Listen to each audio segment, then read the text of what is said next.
El megacorte de agua, que originalmente se contempló del 31 de octubre al 3 de noviembre para realizar obras de rehabilitación y mantenimiento al sistema Cutzamala y con el que se suspendió casi al 100% el suministro de agua en 13 alcaldías de la Ciudad de México y 12 municipios del Estado de México, generó gran inquietud entre los ciudadanos. Si bien no ha sido el único corte al que se han enfrentado los habitantes de estas demarcaciones, la anticipación con la que se anunció causó diversas reacciones en la población, quienes se prepararon almacenando agua y planearon acciones para sobrellevar la contingencia. ¿Qué nos han dejado estos días sin agua? ¿Nos hicimos más conscientes de su cuidado? ¿Aprendimos a usarla de manera más racional? ¿Cuál es la situación del agua en nuestro país?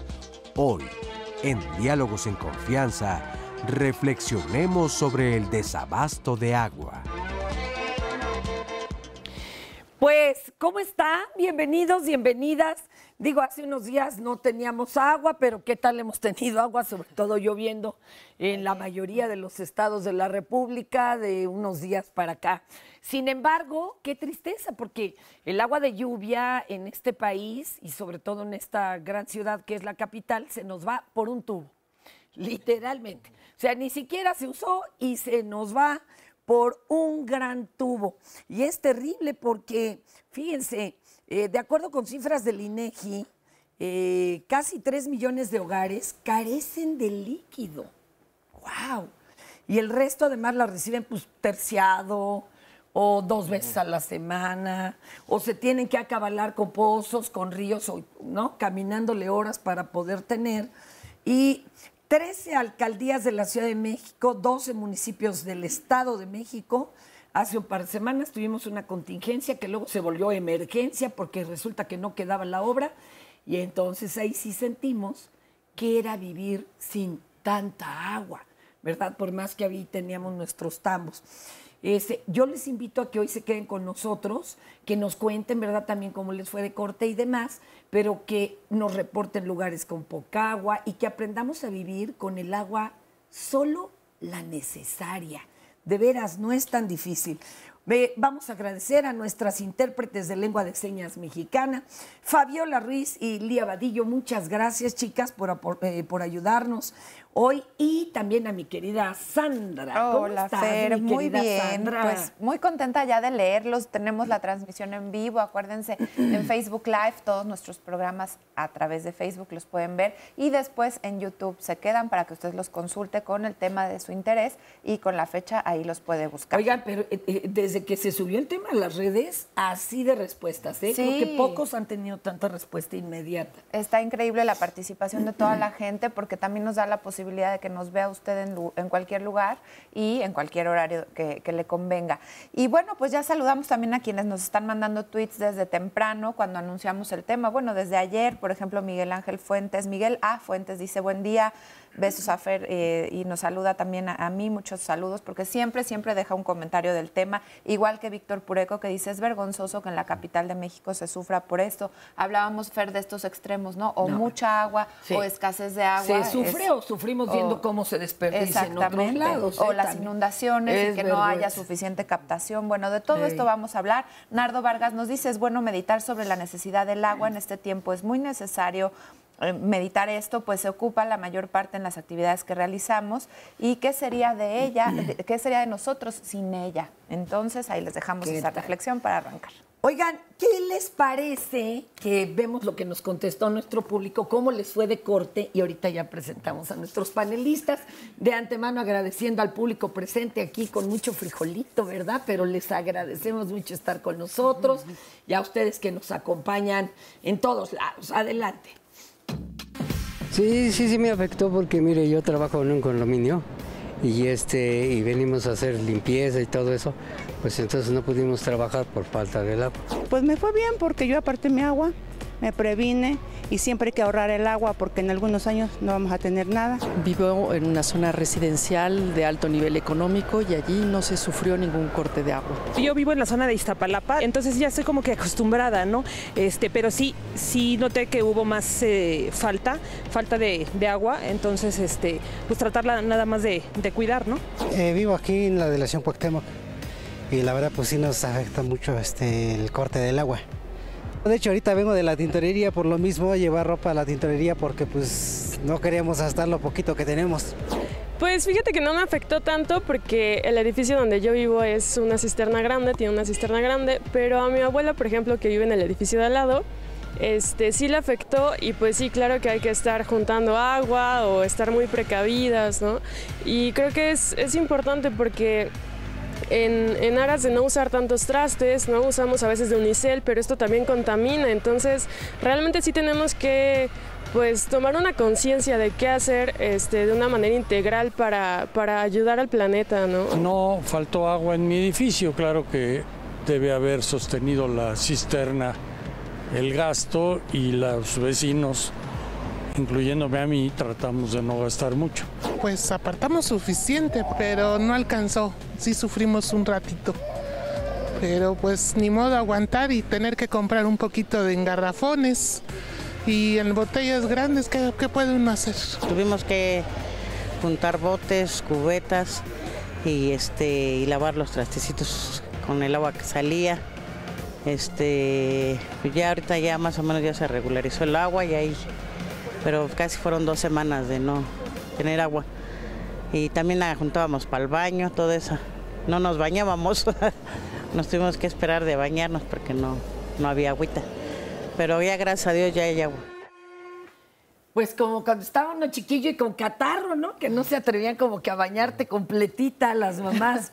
Ay, Dios. Miren, les presento al licenciado Miguel Ricaño Escobar, director de Fortalecimiento Institucional del Sistema de Aguas de la Ciudad de México, SACMEX, para que nos conozcan, ya es también de casa aquí, don Miguel, muchas gracias. El doctor Izcuautli, perdón, sí, ahí voy, ya ahí voy. Es que nomás lo ensayé media hora. Izcuautli Zamora Sáenz. Él es doctor en Ciencias Sociales por la Facultad Latinoamericana de Ciencias Sociales, Flaxo, México. Es investigador del Instituto Belisario Domínguez del Senado de la República. Gracias por estar aquí. Al contrario, Fernanda. Doctor. Y está también Renata Fenton, directora de diseño y cofundadora de Isla Urbana, que ahorita nos va a contar qué maravilla es Isla Urbana. Renata, bienvenida. Muchas gracias. Oigan, ¿a qué situación real nos enfrentamos las semanas pasadas? Los que estábamos aquí en la capital por el asunto del agua potable. Bueno, llegaron los migrantes y fue lo primero que se encontraron, que no había abasto de agua, ¿verdad? ¿Qué vimos realmente? Bueno, los migrantes llegaron a una instalación donde tenían asegurado el agua. El agua, eso no hizo la diferencia en un corte como el del sistema Cutzamala. Aquí lo que nos enfrentamos es, y para empezar con un tema y atenderlo adecuadamente, que la Ciudad de México no fue fundada junto a una fuente de abastecimiento segura, suficiente. Pero era un lago, maestro. Pero era un lago con aguas que durante cientos o miles de años estuvieron ahí con altas concentraciones de productos que no la hacían apta para consumo humano. O sea, no era un lago que pudieran abastecerse como es Chapala, como hay otros lagos, el de Perú. Un río, ¿no? Que tuvieran corriente. No había, o sea, a pesar de la existencia de los ríos que ahora son las grandes avenidas, Río Churubusco, Río de la Piedad, a diferencia de eso, la Ciudad de México no tenía una fuente de abastecimiento para una ciudad como la que tenemos ahora, con 9 millones de habitantes, residentes habituales 24 horas al día y 14 millones en horas pico. Entonces es un reto que no podemos decir que le corresponde a la autoridad enfrentar nada más. Es un reto que tenemos que enfrentar todos como sociedad y parte de la sociedad es el gobierno. Entonces, pero vamos, la verdad es que estamos trayendo el agua de Cutzamala, luego la bombeamos creo que 500 metros de altura Y lo que querían hacer era poner como una Y. Digo, perdón que lo explique tan burdamente, pero... Una K. Una K. Yo no soy ni siquiera plomera, ¿verdad? Mi maestro Teodoro seguramente él podría explicarlo mejor. Para que nunca más se tuviera que hacer un corte total en caso de hacer reparaciones. ¿Se acuerda que durante el año y el año pasado hemos tenido cortes parciales? Porque pues, se hacían reparaciones. Oiga, ¿y qué pasó? ¿Se pudo cambiar esa pieza que luego no aguantó la presión? ¿En qué quedó el asunto? ¿Lo arreglaron luego? Bueno, en materia de la reparación, eso le correspondió al gobierno federal a través de la Comisión Nacional del Agua. Yo le pregunto a usted porque usted es el que sabe, no, sí, pero ellos ¿qué hicieron? Todavía están elaborando el diagnóstico para darnos una información certera de qué fue lo que pasó, porque la complejidad técnica que tiene esto es una locura. No era cambiarle la llanta al carro. Oiga, ¿no? es más, hasta en la soldadura que se hace ahora, ya me imagino. Así pero ahora la pregunta es, ¿por qué si tenemos agua ahorita? ¿Pusieron mientras un tubo o qué hicieron? Sí, se reemplazó esa K invertida por dos líneas que ya ahora también les va a permitir hacer esa reparación, ya sin que nos corten el agua. Pero los cortes de agua del sistema Cutzamala son cada vez que hay un periodo, un fin de semana largo. ¿Por qué hacen eso, Porque es un sistema que fue inaugurado en 1966. Oiga, pero ¿por qué agarran el fin de semana largo? Tiene... Como no tenemos que trabajar, pues no importa que andemos apestosos. Sí, que no nos bañemos.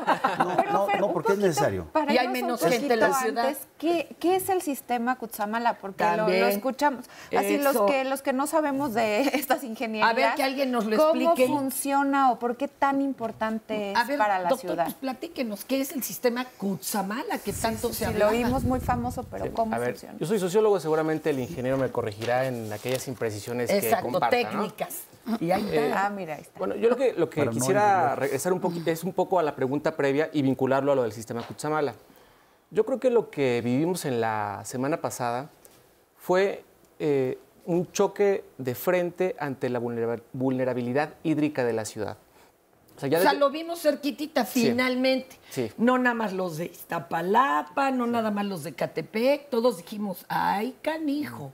O sea, dependemos, Fernanda, de fuentes externas para el abastecimiento. O sea, a pesar de que más o menos el 70% del agua que se consume en la Ciudad de México todavía es de acuíferos, o sea, de pozos, hay una gran cantidad que viene de fuentes externas. Las dos sería el sistema Lerma y el sistema Cutzamala, ¿no? Barrientos.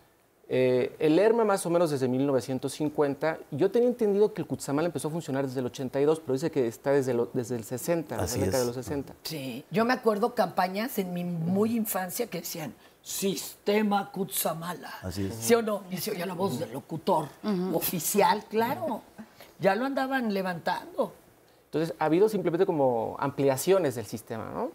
¿O será que cada vez tres traemos ampliaciones más del agua? sistema Cutzamala que hace que a la zona metropolitana de la Ciudad de México más o menos lleguen 13 metros cúbicos por segundo, ¿no? 9 a la ciudad y 4 al Estado de México, que también eso es muy importante decirlo. Sí, ¿El Cutzamala qué es entonces? ¿Es un pozo, un lago? ¿Qué es? El Cutzamala es un sistema de 7 presas. La primera en el estado de Michoacán por las mariposas monarcas. La última, Villa Victoria, pero la más conocida, Valle de Bravo. Es un sistema que aporta 14 metros cúbicos por segundo al Valle de México y de los cuales le llegan 9,000 litros cada segundo a la ciudad.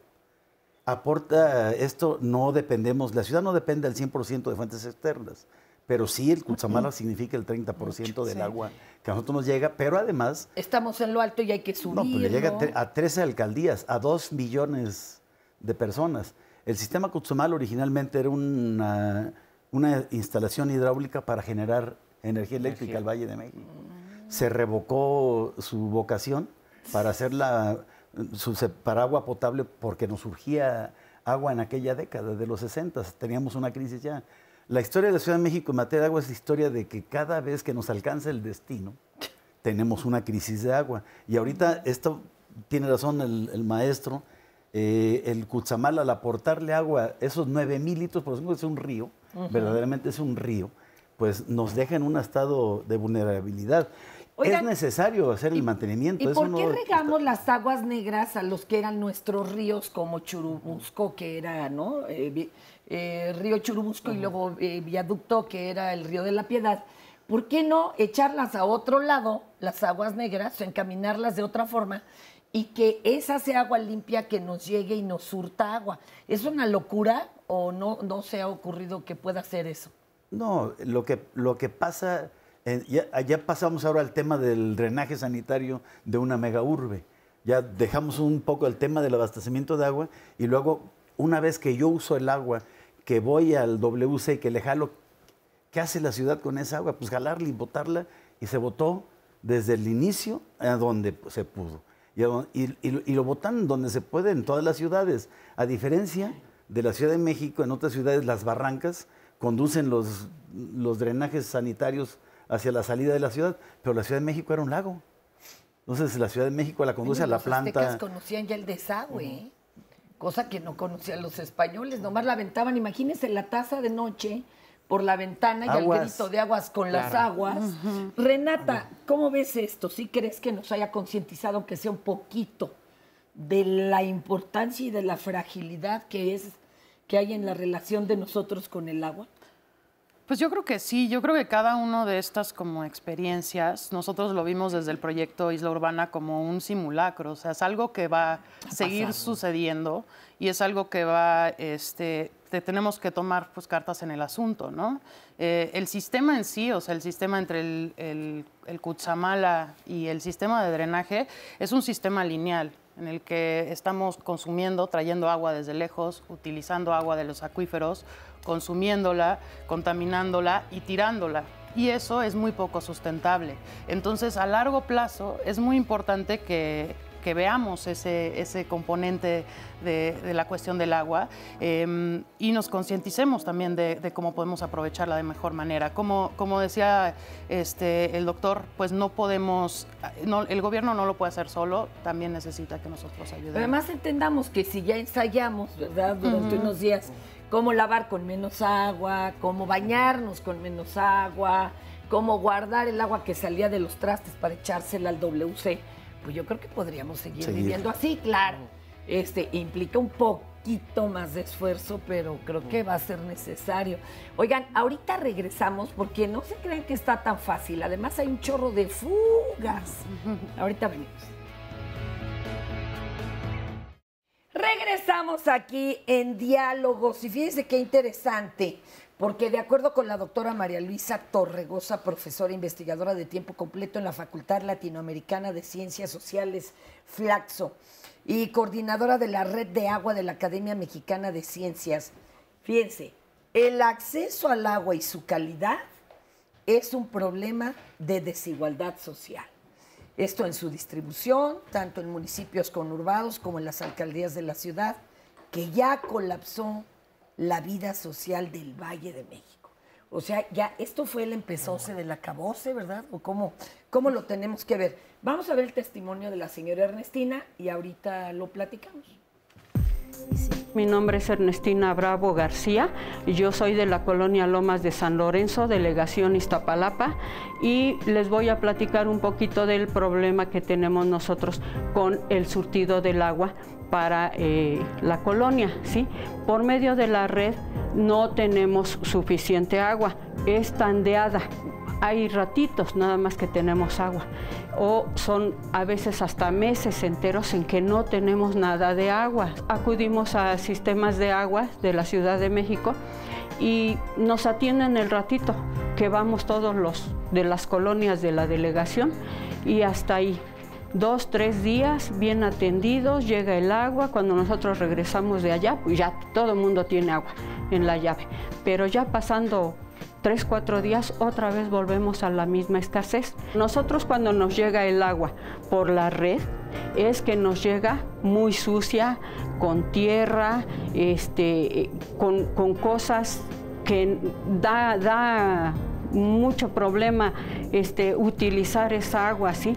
Parece que es agua de tamarindo, con un mal olor. Está cayendo al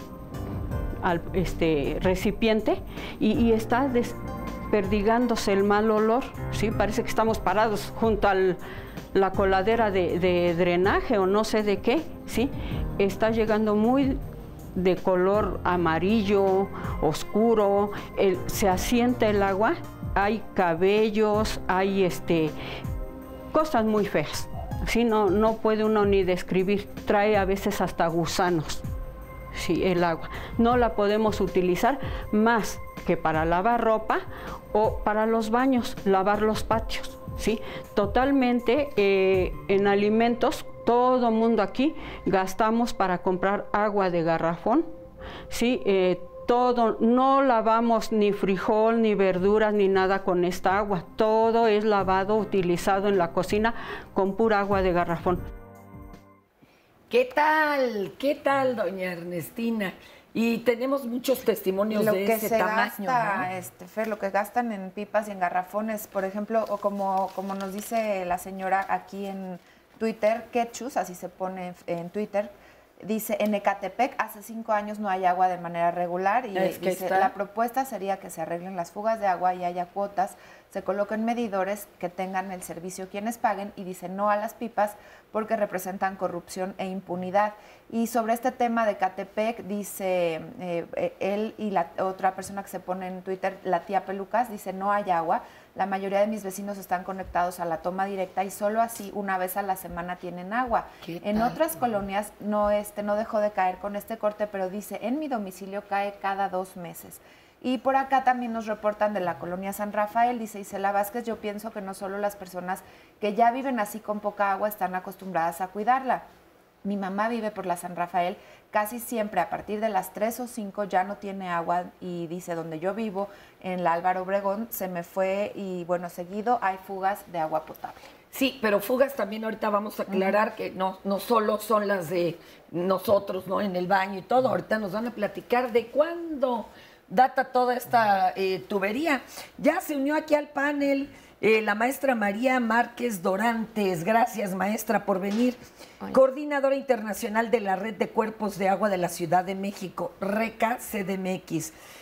Maestra, platíquenos por qué, porque esto muchos no lo llegamos a entender. ¿Por qué hay zonas de una misma ciudad donde pareciera que sobre el agua podemos hasta barrer la banqueta a manguerazos, no lo hagan por favor, y otros donde nos dicen, no, pues es que llega cada de tantas horas, no cada 3 días? ¿Por qué? Bueno, por la disponibilidad de agua de fuentes externas como el sistema Cutzamala, por el acuífero, la disponibilidad de agua en el subsuelo y la sobrepoblación. Y también la calidad de agua que tenemos en el subsuelo. Curiosamente, por ejemplo, en la delegación de Iztapalapa, el problema que tenemos es que la tierra es de ciertas características que si queremos extraer agua del subsuelo sale de muy mala calidad. Entonces, los pozos que están ubicados en la delegación tienen que pasar por plantas de tratamiento. Entonces se necesita una gran inversión si queremos sacar agua del subsuelo de Iztapalapa. Y tenemos el problema que el abastecimiento vía el sistema Cutzamala llega por el poniente de la ciudad. Entonces ya no alcanza a distribuirse al oriente. Esa es la cosa, ¿no? Hagan de cuenta que llegara a ciertas colonias, les llega con toda la fuerza, ahí acaba de subir. Y pues ya cuando va llegando al otro extremo de la ciudad, entre fugas y el mal gasto acá, pues ya no llega nada por acá. ¿Cuántos años tiene la tubería? La mera verdad, maestro. Bueno, para que se vayan dando una idea. Bueno, el promedio de edad de la tubería en la Ciudad de México ya rebasó los 50 años, está en 60 años. O sea, es del tiempo de vida que tenía esta cosa. Así es. La última vez que se remodeló el centro histórico de la Ciudad de México, cuando se hizo esa intervención al centro histórico, nos encontramos que había catalogado el drenaje porque lo mandó a hacer Porfirio Díaz.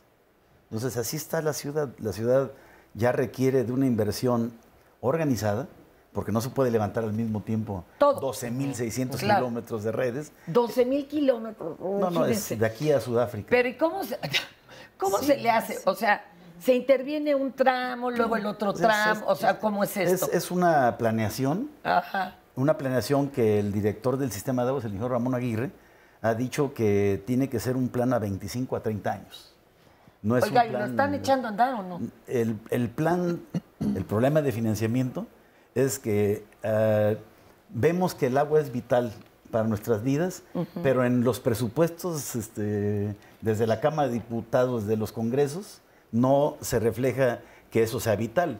O sea, es vital otra cosa, pero el agua hasta que nos llega una crisis o una contingencia, entonces ya le damos la importancia, todos. Así como hay una desigualdad, hasta pareciera nada más por estrato social, y es una cuestión hasta de clases, también lo es de género. ¿Sí tienen más agua hombres que mujeres? ¿O cómo lo ven ustedes como estudiosos? Bueno, adelante. Aquí.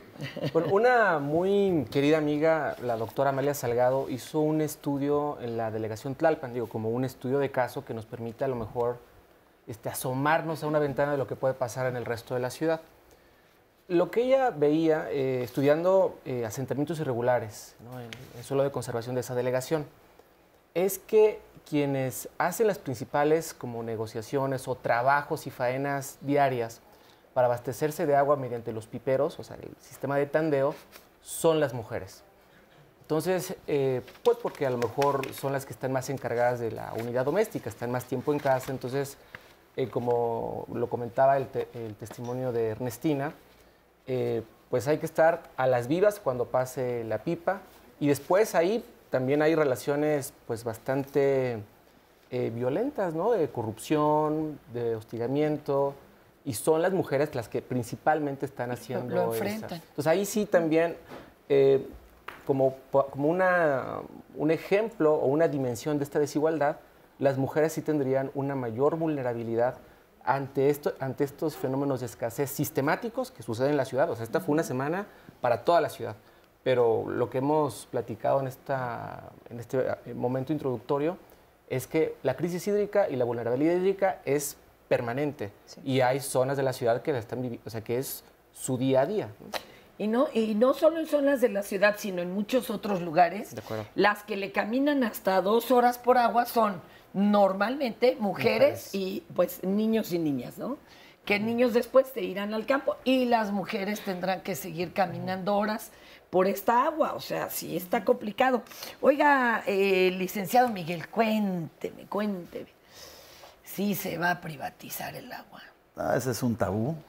Eso es un tema que... Pero explíquenos la ley esa que se firmó, que nos tiene con los pelos parados. Pues la ley, el primer artículo dice el agua no será privatizada.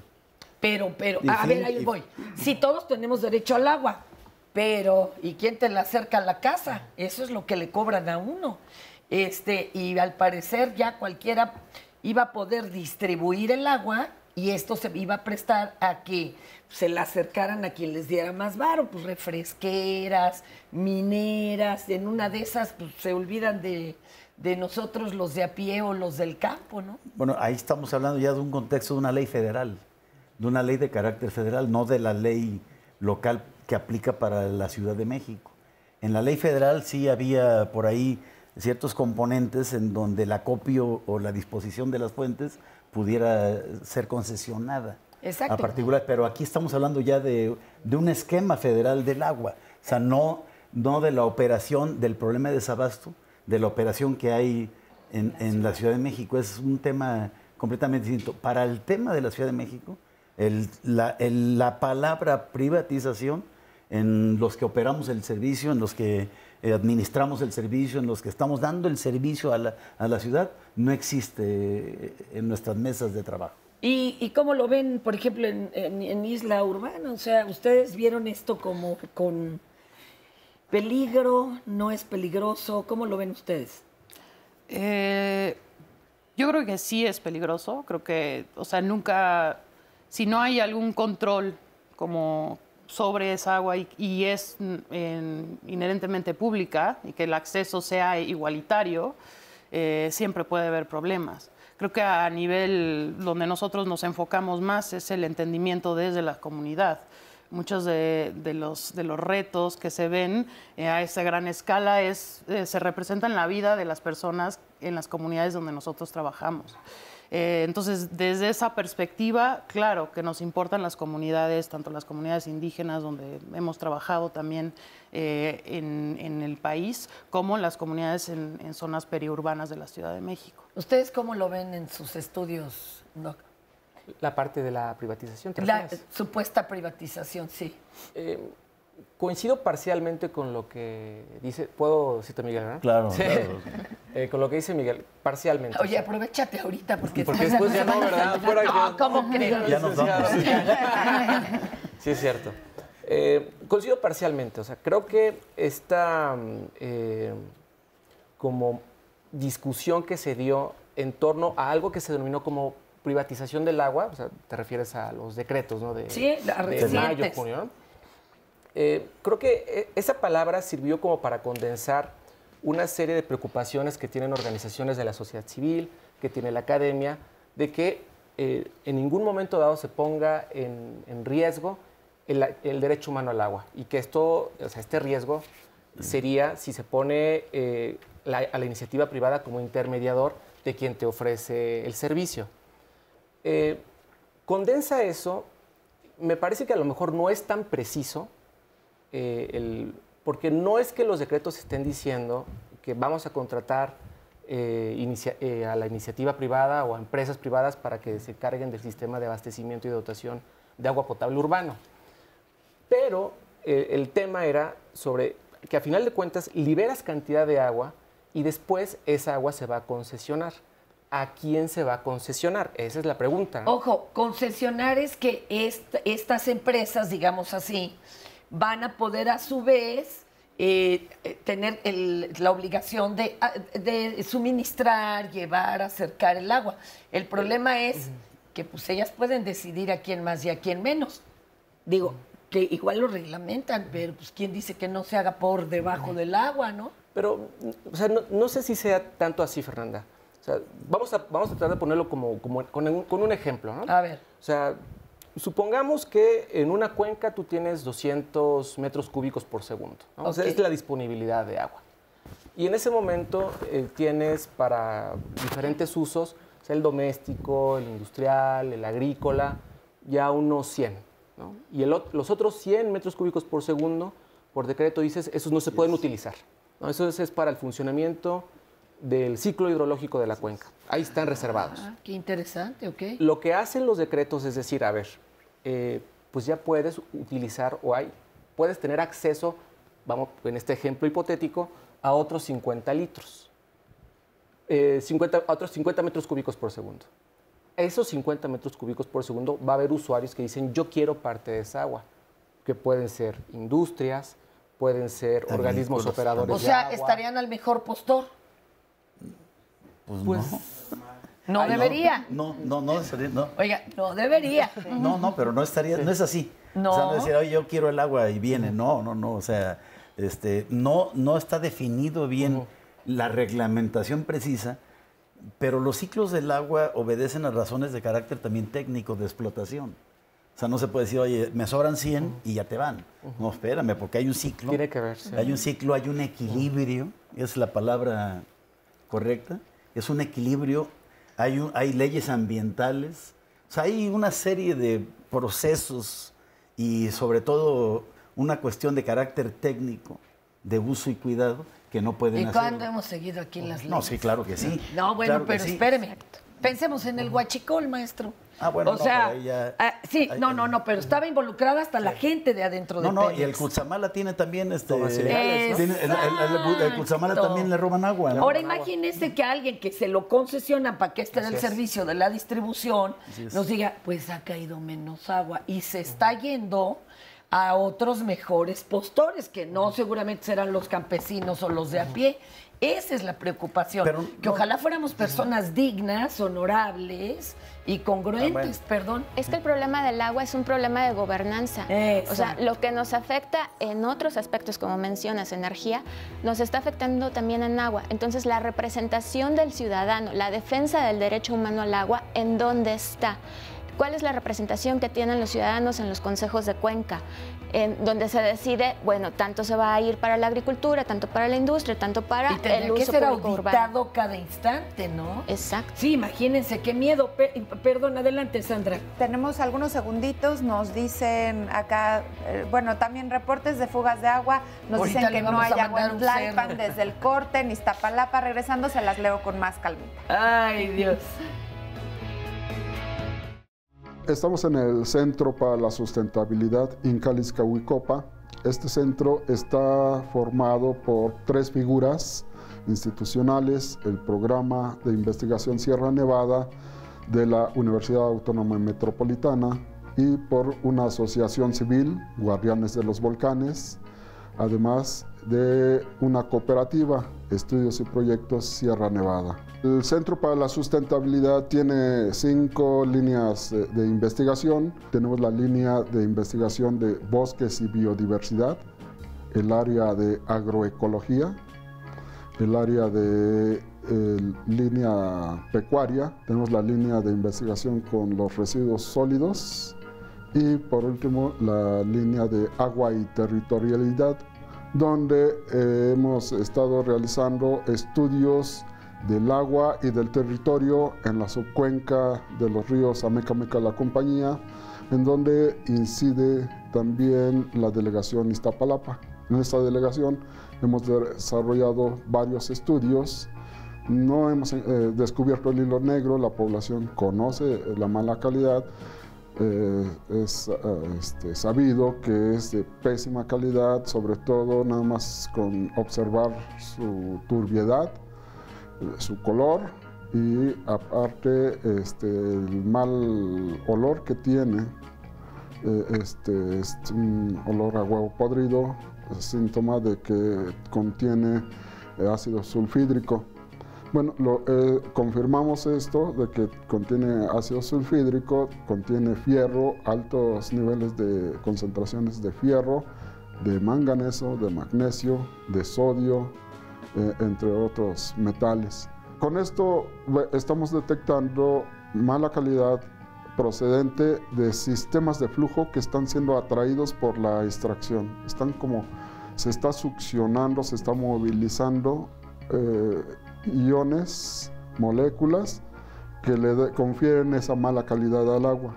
Pero no solo eso, sino también detectamos que también puede proceder la mala calidad de un basurero enterrado en la delegación. Todos recordarán que ahí existió el basurero más grande del Distrito Federal, el de Santa Cruz Mellehualco. Además, tenemos una serie de agrietamientos, hundimientos por la extracción.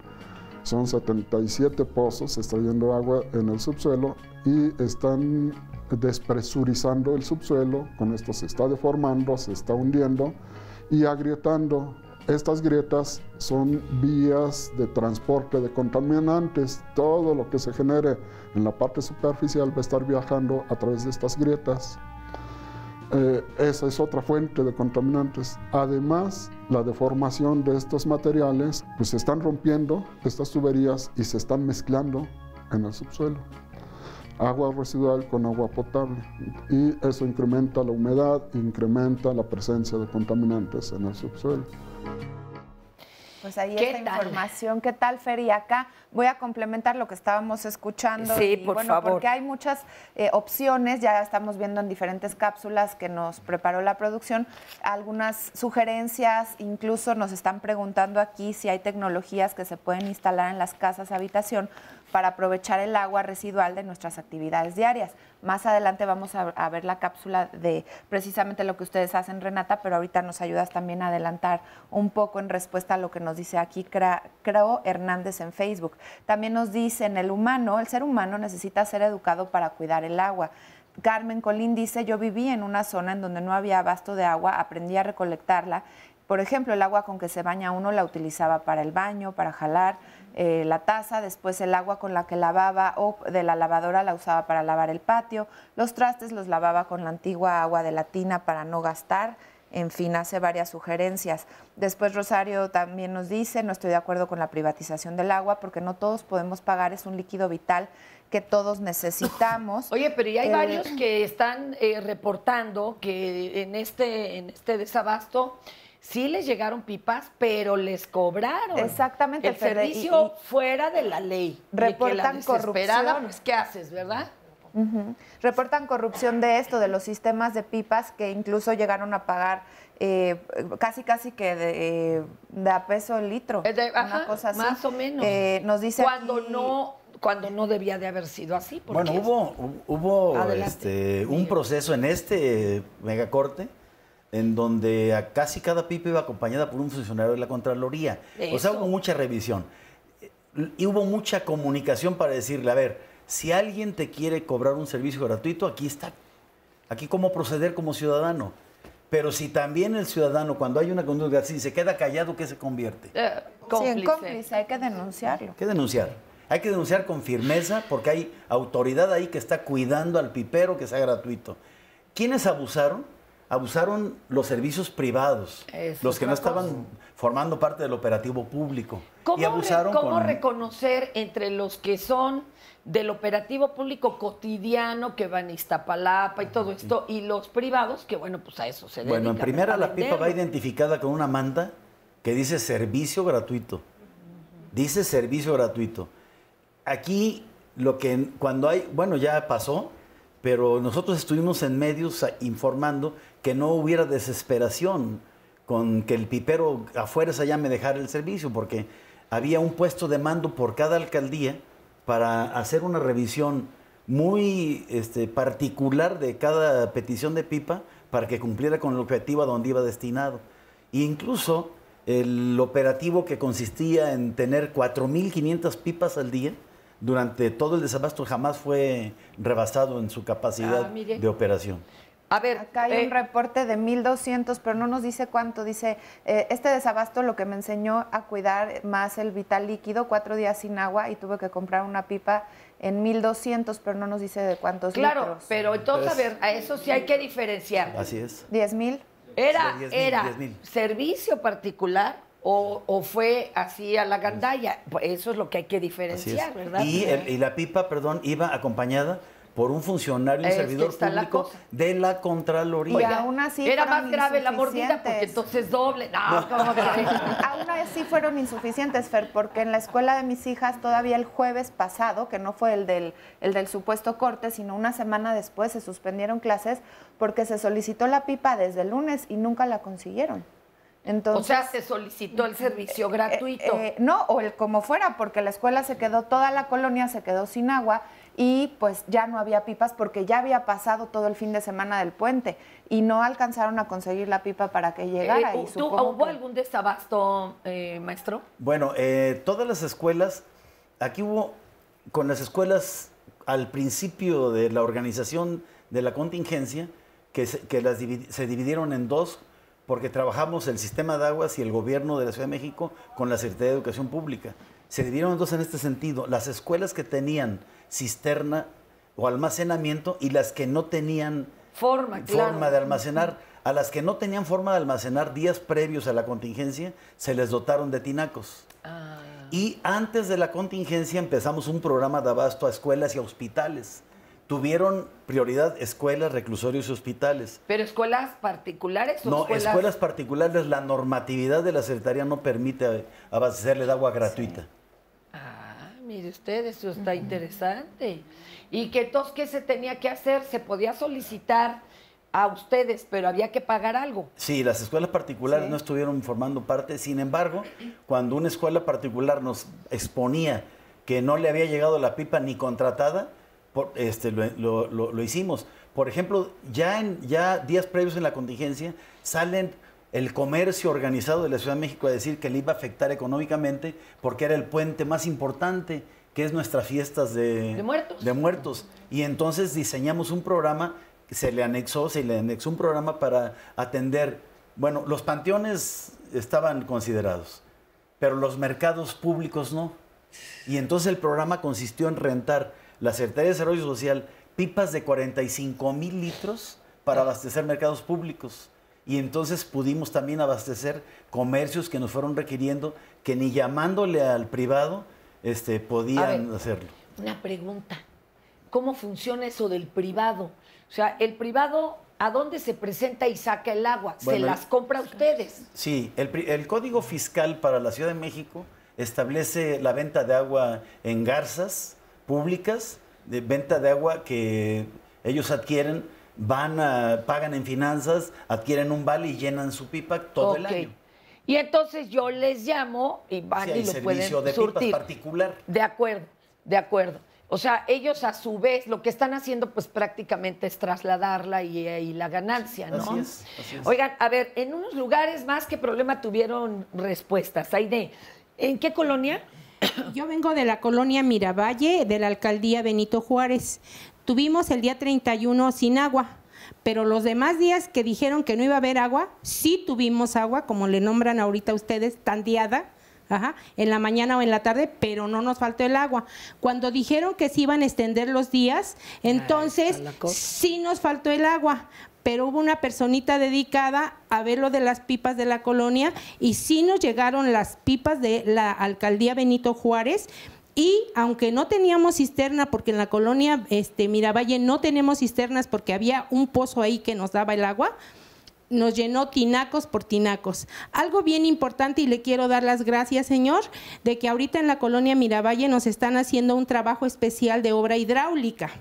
En esta obra hidráulica nos están cambiando domicilio por domicilio donde se encontraron fugas de agua y el abastecimiento de una manguerita que teníamos así por una manguera suficiente, en el cual se notó inmediatamente cuando llegó el agua, subió al primer piso y al segundo piso el agua. Antes ya no subía, teníamos que comprar un tinaco cisterna en el patio y ponerlo con bomba para que subiera. ¿Eso se va a hacer en todas las alcaldías o cómo se tramitó como para que ellos lo tengan? Bueno, el programa de sustitución de redes que tendríamos, si estamos hablando de 12.600 kilómetros de redes, pues apenas nos están dando los recursos para sustituir 200 kilómetros al año. ¿De quién depende esto? ¿De la propia alcaldía o es un plan directo de más arriba? No, bueno, es una coordinación en este caso con la alcaldía, ¿no? El sistema de aguas también sustituye redes, pero por poner un ejemplo, necesitamos invertirle en materia de redes a la ciudad cantidades superiores a los 5,000 millones para en estos 25 años. ¿Y esto tiene que salir del dinero de la alcaldía? ¿Hay un presupuesto? No, de estos tienen que ser recursos de diferentes orígenes, federales, incluso cuando nos espanta el término de la inversión privada. Incluso hasta la inversión privada puede meterse ahí para mejorar un servicio, pero pues como ya ha vuelto un tema tabú, pues ya nadie quiere tocar el tema de la inversión privada y este año precisamente se quedaron importantes recursos ahí en los cajones de los organismos internacionales porque la ley empezó a contemplar que no se podía... Pero ¿y cómo iban a apoyar ellos y a cambio de qué? Bueno, a ver, inversión privada. A ver, la inversión privada, que es una asociación público-privada, se les llaman APPs, son recursos que vienen combinados de recursos públicos, recursos de financiamiento y recursos privados, por ejemplo, para que en toda una alcaldía se haga un sistema de sectorización del servicio. Se pongan medidores, se pongan válvulas nuevas, se cambie la red y se recupere agua, Fernanda. ¿Y a cambio de qué hace el privado esta inversión? O sea, al recuperar agua, esa agua que alcanza la inversión a recuperar, esa agua que ya se mide, ya no se desperdicia, esa agua el gobierno le paga por volumen, le puede pagar por volumen. O sea, no el privado va a cobrarle al usuario, sino que va a ser una asociación en donde yo te recupero 1,000 litros de agua para las alcaldías de Iztapalapa y de Tláhuac, y entonces el precio que tú le estás pagando a la Comisión Nacional del Agua por esos 1,000, pues me lo vas a aplicar a mí en un plan de 20 años, al término del cual toda esa infraestructura que yo construí con recursos de estas asociaciones públicas privadas... es un préstamo, o sea... No, bueno, son inversiones. Alguien pone el dinero y ese dinero hay que recuperarlo. En este caso ya la doctora Sheinbaum, que va a ser la nueva jefa de gobierno, está anunciando ya esas grandes inversiones sin necesidad de la inversión privada, ¿verdad? Qué bueno, porque de concretarse eso y la próxima administración, o sea, dentro de 6 años, continúen con un proyecto de sustitución de tuberías, esta ciudad tiene esperanza. Pero lo malo No es una que cada ciudad en 6 crisis. años parece que se vuelve a empezar con los planes, oiga, eso es Bueno, una porque complicación. ya en diciembre empieza la nueva administración. Sí, pero imagínese que nomás esa acaban un área. Esa es la clave. La propuesta del sistema de aguas de la Ciudad de México a la Asamblea Legislativa pasada y a los diputados actuales es mantener un plan de inversión permanente durante 25-30. Le llamamos plan 25-30, porque era un plan 20-30, porque era un plan de invertir todos los años, no nada más un año, todos los años durante 30 años, 6,000, 7,000 millones de pesos para poder decirle a la Ciudad de México, aquí está, o sea, y fíjense, es la ciudad dentro de 30 años. Yo le estaba comentando al maestro que cada vez que abrimos la llave y nos bañamos, no nos preguntamos si esa agua me corresponde o le corresponde a mi hijo. Nunca nos lo preguntamos, nosotros abrimos la llave y nos bañamos. ¿Y esa agua de quién es? Si estuvo almacenada en el Cutzamala durante 50 o durante 20 años, ¿de quién es el agua? ¿Es mía o es de mis hijos? Qué bonito. Irma, a ver, cuéntenos cuál fue su experiencia. Pues nosotros guardamos agua y ya cuando se extendió el desabasto pedimos pipas y sí nos apoyaron, nos llenaron los tinacos. ¿De forma gratuita? De forma gratuita, no pagamos ni un peso. Okay. Y nos llenaron el tinaco. ¿No se suscitaron broncas o desacuerdos o que alguien se quisiera pasar de lanza? Yo tengo 3 tinacos, llénenmelos todos. No. Nos llenaron los tinacos sin ningún problema. Yo sí veo que en el futuro puede haber broncas estilo Mad Max, por el agua más que por la propia gasolina. Sí, ya hay. Oye, Fer, pero a ella sí le tocó esta parte gratuita y acá nos reporta Camano en Facebook, dice, yo vivo en la colonia Juárez y nos dicen que como somos una colonia bien, así lo pone entre comillas, sí tenemos que pagar las pipas. En el corte nos la vendieron en 2,500. Sí hay pipas con agua, pero hay un gran negocio, dice ahí. Pero era o sea, otra vez, ¿eran pipas particulares o a poco decía servicio gratuito y se las cobraban? No, yo creo que particulares, pero fíjate, en un caso se la vendieron en 1,200 y acá en 2,500. Pues según el sapo la pedrada y según oye, te olían a ver cuántos días llevabas sin bañarte para saber la desesperación. Era y le subían el precio. Ahorita regresamos porque sí está complicado, somos muchísimos en la capital y ahorita estamos hablando como nosotros, el ombligo del universo. Sí. De veras que en el país hay muchos lugares donde la escasez de agua es absoluta, es una cosa tremenda. Vámonos tantito a una pausa, regresamos aquí en Diálogos en Confianza, hoy con el tema del agua. Hablar de eficiencia energética, de ahorro de energía, también por supuesto de accesibilidad, seguridad y confortabilidad o confort. Todo tiene que ver con la domótica, la automatización de nuestro hogar o también de algunos edificios, y a esto se le llama casas inteligentes. En Vida Digital vamos a tocar este tema este próximo sábado, 17 de noviembre. No te lo pierdas, te esperamos aquí en Vida Digital. Soy Rocío Brauer, te mando un cordial saludo. Yo soy Navani Vera, soy parte del proyecto Isla Urbana, que nos dedicamos a la captación de lluvia en el DF y en México en general. Planteamos la captación de lluvia como una respuesta sustentable a la problemática de agua que se vive prácticamente en todo México. Nuestra filosofía es que es lluvia para todos. Entonces, nosotros tratamos de que todos podamos vivir de la lluvia durante los meses que llueve, ¿no? Principalmente en el DF, que tenemos lluvias torrenciales bastante fuertes, muy concentradas en poco tiempo, entonces es perfecto para la captación. Una parte del proyecto se enfoca en vender los sistemas, es decir, si tú tienes dinero para comprar tu sistema de captación, adelante. Si no tienes dinero, tenemos la parte de la asociación civil y tratamos de bajar recursos de distintos lados para poder ir e instalarlo. Nosotros estimamos que si pudiéramos vivir los meses que llueve, un buen porcentaje de la población con esa lluvia permitiría que durante esos meses el acuífero que estamos sobreexplotando a más del 200% se pudiera restablecer, alcanzar buenos niveles, y entonces sí, los meses de secas podemos utilizar esa agua sin que lo estemos secando y sacándole de más, ¿no? Con la captación de lluvia nosotros creemos que se generan ciudadanos conscientes, que se empodera el ciudadano al poder decidir cómo es la calidad de tu agua. Con los sistemas de captación de lluvia tú decides cuál es la calidad de tu agua y depende de ti. Y eso al mismo tiempo, pues también lo que busca es generar ciudadanos participativos. Y lo que podemos hacer para ayudar a esa situación, que al final es ayudarnos a nosotros mismos y a las siguientes generaciones, pues es tomar en nuestras manos una cosa tan vital como es el abasto de agua para nosotros mismos, ¿no? Y para nuestra familia.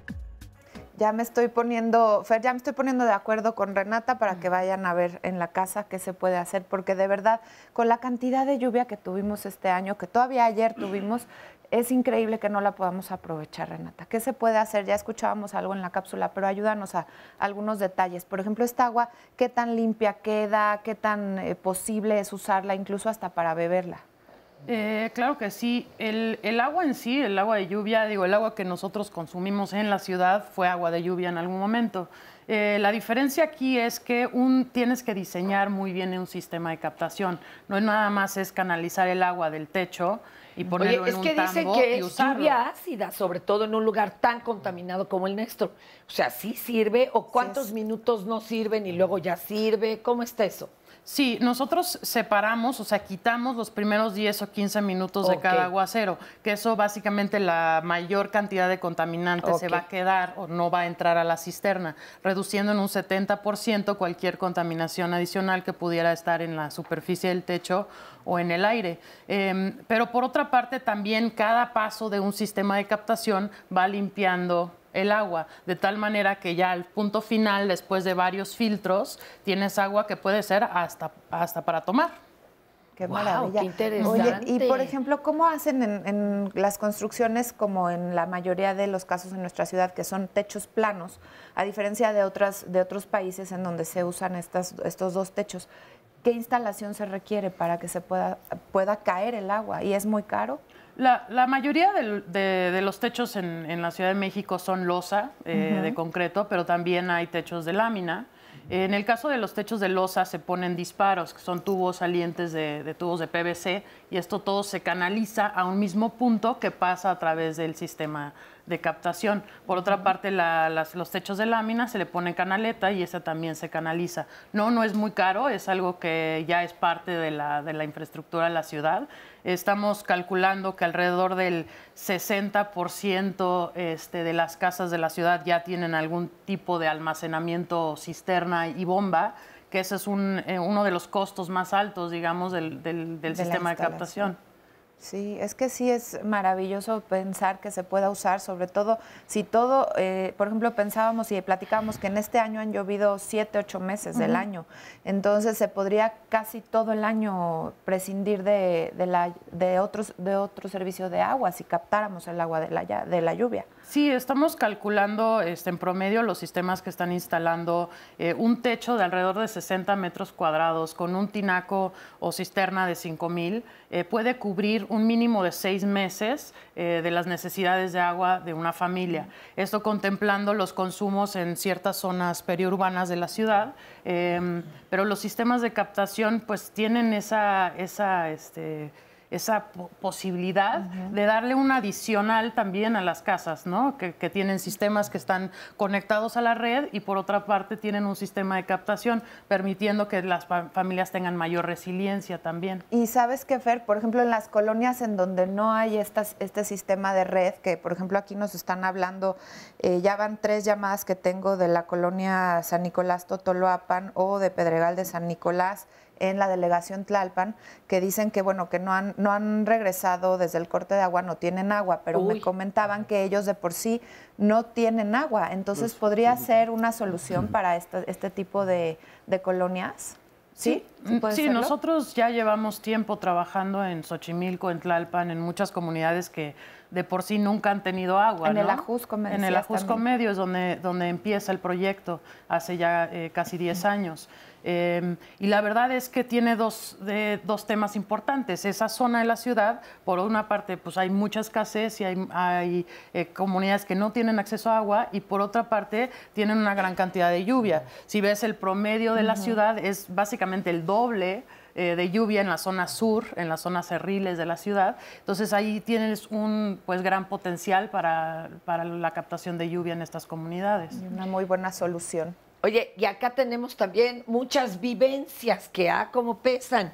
Margarita, de Tlatelolco, cuenten ustedes cómo les fue en este corte. Bueno, pues no obstante que en Tlatelolco somos 3 secciones y tenemos 90 edificios, tenemos una población de aproximadamente 28,000 habitantes, independientemente de los 5 millones de población flotante. Nos coordinamos bien, tuvimos en parte pienso un tanto cuanto que sí fue un simulacro porque nunca nos faltó el agua. No obstante eso, nos apoyaron con pipas, estuvieron alrededor de la unidad instaladas y para que no nos faltara. Sin embargo, las 3 secciones tenemos unas características diferentes.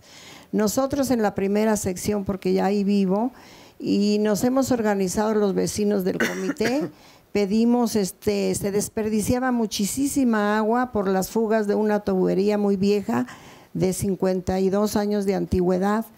Nos organizamos de tal manera que nos apoyaron con el recurso, estamos estrenando red nueva. Y eso es muy importante porque pensamos en las colonias como Iztapalapa que no tienen agua, entonces pues que de alguna forma fluyera para otro lado donde sí la necesitan.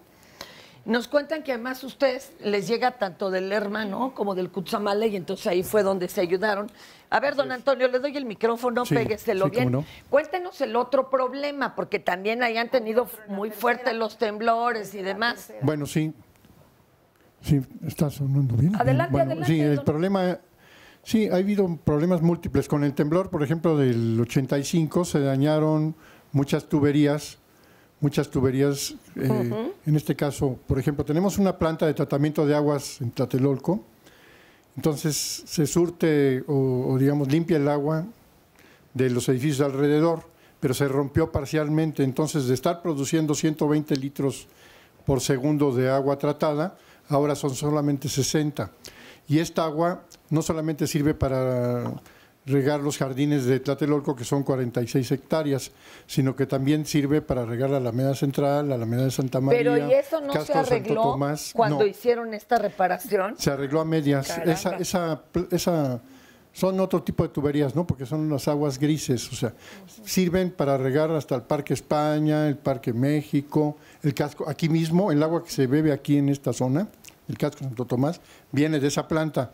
Pero entonces el problema es que se redujo y no, esa planta es administrada por el sistema de aguas de la ciudad. Entonces yo creo que sí hay posibilidades de ampliarla. Junto a esa planta está una instalación de Telmex, que ahora ya es una cosa hueca. Está en desuso porque ahora ya con el cambio tecnológico ya no se usa. Y luego había un área que se usaba para la cuestión del gas, que tampoco, ¿no? Como se privatizó el gas, entonces ya no se ocupa esa área. Y entonces por ahí podría haber una segunda línea por lo menos y que se siguiera reciclando el agua de esa zona. Y tenemos en la tercera sesión otra realidad, fíjense, ¿eh? Esa es solo en la realidad de la tercera. Y la de la primera, somos menos problemáticos porque tenemos una cisterna muy grande, porque tenemos tinacos. Todos los edificios, los 28 tinacos, 28 edificios que tenemos en la primera sección nos surten a través de una cisterna inmensa y todos tenemos tinacos y podemos ahorrar más, tener más agua disponible. ¿Qué pasa con lo que pagamos del agua? ¿Para qué sirve? Hay quien paga, ya saben, ¿no? Bimestral, otros anual. Hay a quien le llegan los recibos ridículamente bajos. En serio, que uno dice, Dios, qué vergüenza, ni la impresión del papel. Y hay otros que les llega el trayazo. ¿Y qué se hace o para qué sirve ese dinero? Entra nada más directo a la tesorería y ellos vuelven a a repartir o si va directo a aguas para que se reparen estas fallas? Bueno, el sistema de aguas de la Ciudad de México es un órgano desconcentrado.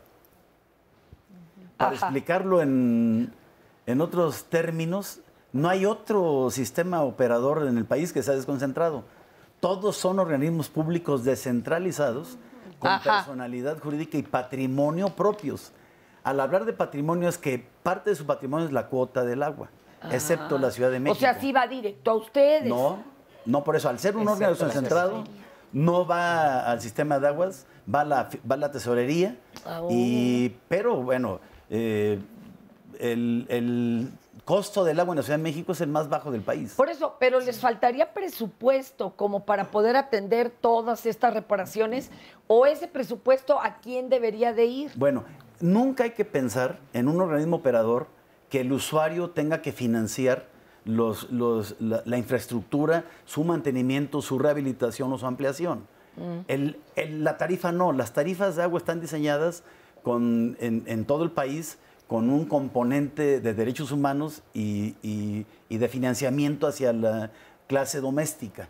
Entonces, la tarifa no tiene que financiarlo, pero sí los otros ingresos, los otros recursos que tienen las instituciones públicas. Entonces, nunca se piensa en que en base a la tarifa se tenga que financiar, pero o error o ahí va la reflexión. Como el agua no cuesta, lo que no cuesta no se cuida. Sí, no se aprecia, qué bárbaro. Entonces, cuando nos empezaron a aumentar los precios en la luz, en la energía eléctrica, porque también la energía eléctrica, recuerden que era un costo bimestral. Ahorita ya es un escándalo. Sí. Era un costo bimestral. Hubo una época en la historia de México que nosotros la luz la pagábamos cada 2 meses. Increíble, el agua en la Ciudad de México se paga cada 2 meses. No se paga mensual. Pero sí nos cuesta. Habemos quienes pagamos bien caro el agua, sí nos cuesta. Es lo que te digo, es que hay de veras hay una disparidad muy extraña. Aquí una especialista nos decía, ¿verdad? La maestra Ehrenberg decía que a ella le daba vergüenza de lo bajito que le llegaba el recibo, cuando hay en otros lugares donde parece que les cobran el riego de la Alameda. Y también, Fer, ese es el tema de comprar garrafones, el agua embotellada, todo eso cuesta por una idea de que el agua no se puede tomar directamente de la llave. Y justamente aquí nos dice Rafael en Facebook, yo veo muchos estados de la República y en algunos países del mundo que nunca deja de haber agua. El planeta es sabio, no deja de darnos este vital líquido. No entiendo cómo en países europeos se encuentran las llaves abiertas al público, todo el día está cayendo agua para beber en las calles y aquí no podemos hacer esto.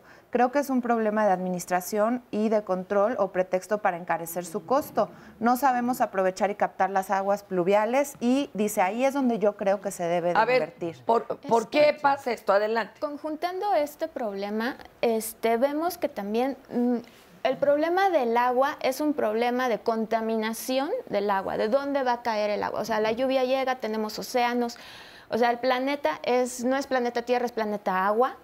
Es porque tenemos todo contaminado y porque estamos viendo cómo la vamos a captar, cómo la vamos a usar, pero no cómo la vamos a tratar. Y no estamos, difícilmente estamos pagando por el abasto de agua, no estamos pagando por el tratamiento del agua. A ver, si nosotros tratáramos el agua desde las barrancas, que muchos se utilizan como drenaje, podríamos tener los ríos limpios de la ciudad. Es que ese es el alegato, ¿por qué no los limpiamos? Sí. Que si sale muy caro. Ya se está limpiando el río de la ciudad. Los dejamos de ensuciar también. ¿No? Adelante. O sea, es cierto que a lo mejor las tarifas de agua están subsidiadas y puede ser del agua más subsidiada del país. Eso puede ser cierto. Pero a final de cuentas, este problema de desigualdad en la distribución del agua también tiene una repercusión y una transferencia de costos al usuario. O sea, el usuario paga su cisterna, el usuario paga su tinaco y el usuario también normalmente paga el garrafón, o sea, porque no puede consumir agua potable simplemente abriendo la llave como en otras ciudades. Todo ese tipo de costos normalmente no se consideran como parte de lo que el usuario tiene que hacer para tener acceso a agua en su domicilio pues de manera constante, o sea, porque no se trata solamente de tener la llave, sino de que tenga los 7 días de la semana y de buena calidad. A ver eso, ¿por qué nos cobran en el recibo agua potable, pero realmente no podemos beberla. ¿O sí podemos beberla? No, claro que sí. O sea, bueno, a ver, ¿Neta sí se anima a abrir? ¿En qué a ver, colonia sigue y cuál no? La Ciudad de México tiene publicado en la página del Sistema de Aguas de México la calidad del agua. Ahí está publicada, fue una lucha de los derechos humanos de saber qué agua consumo en mi colonia. Entonces, la ciudad, por ejemplo, el sistema Cutzamala es un agua 100% potable. Tenemos pozos con agua 100% potable. Pero hay muchas partes en la ciudad donde, lo decía bien la maestra, la calidad del agua que nos otorga el subsuelo es de muy mala calidad y que es necesario potabilizarla. Ahí es donde se requieren las inversiones. En ese rubro se tiene que ir avanzando. A ver, ahorita nos cuentan cómo sé si en mi colonia puedo o no puedo beber la de la llave. Okay. Espérenme, ahorita regresamos.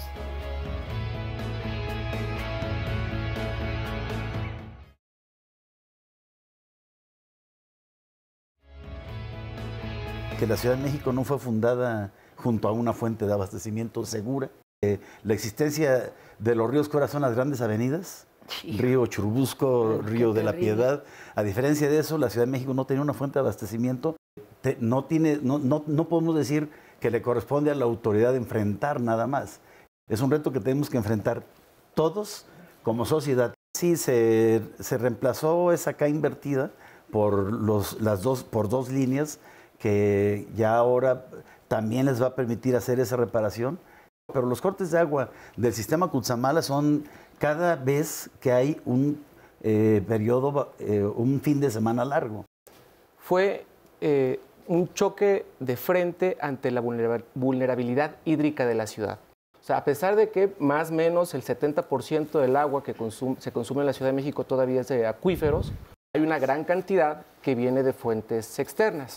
Las dos sería el sistema Lerma y el sistema Cutzamala, que hace que a la zona metropolitana de la Ciudad de México más o menos lleguen 13 metros cúbicos por segundo, ¿no? El Cutzamala es un sistema de 7 presas. Es un sistema que aporta 14 metros cúbicos por segundo al Valle de México y de los cuales le llegan 9,000 litros cada segundo a la ciudad. El sistema en sí, o sea, el sistema entre el Cutzamala y el sistema de drenaje es un sistema lineal. Los pozos que están ubicados en la delegación tienen que pasar por plantas de tratamiento. Se necesita una gran inversión si queremos sacar agua del subsuelo de Iztapalapa. Bueno, el promedio de edad de la tubería en la Ciudad de México ya rebasó los 50 años, está en 60 años. Entonces así está la ciudad. La ciudad ya requiere de una inversión organizada, porque no se puede levantar al mismo tiempo 12,600 kilómetros de redes. Ha dicho que tiene que ser un plan a 25 a 30 años. Dale la cara al Atoyac es una asociación civil que busca impulsar la regeneración de la cuenca del Alto Atoyac.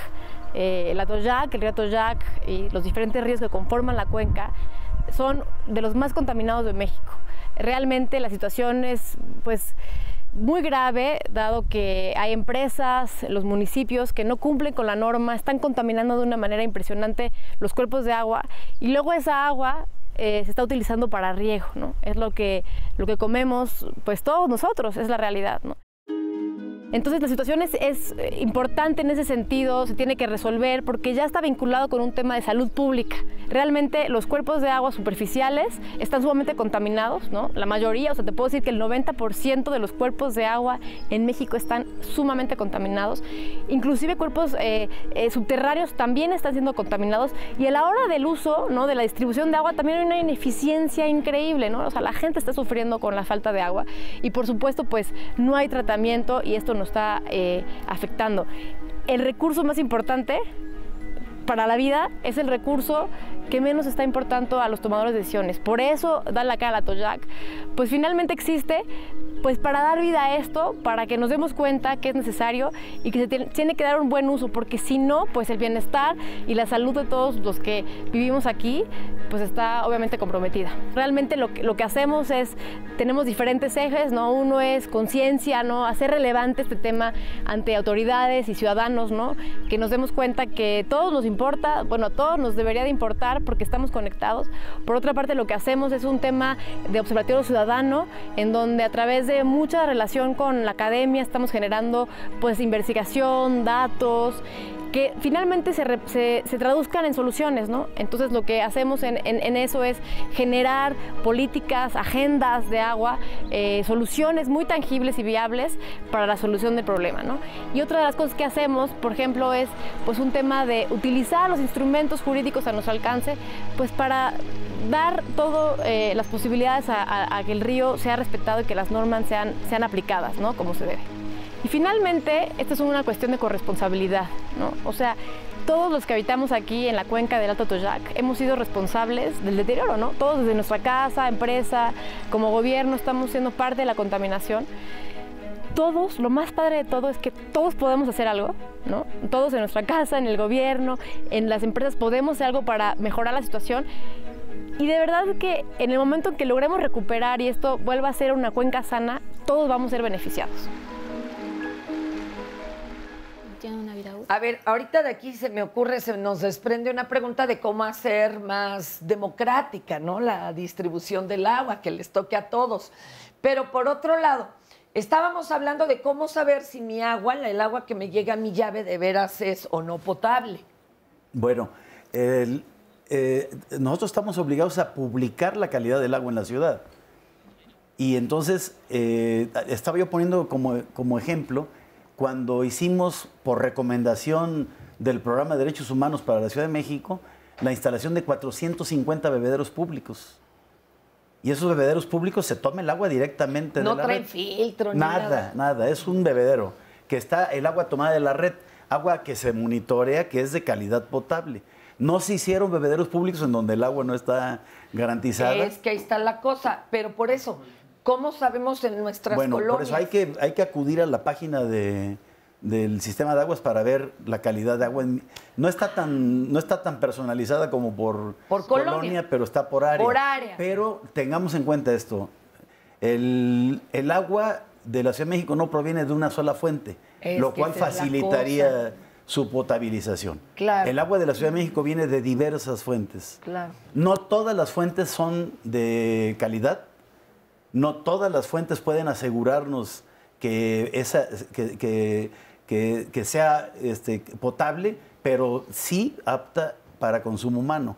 En el caso de Iztapalapa, en donde tenemos el acuífero profundo con químicos, fisicoquímicos o condiciones bacteriológicas que pues no la hacen apta, ahí es donde se requiere la inversión de una planta potabilizadora a pie de pozo para poder garantizar esto. Pero luego, el otro componente, ¿con qué periodicidad yo le doy mantenimiento a mi instalación? Ahí está el problema. Sí. Además, a ver, acá María quiere decirles algo.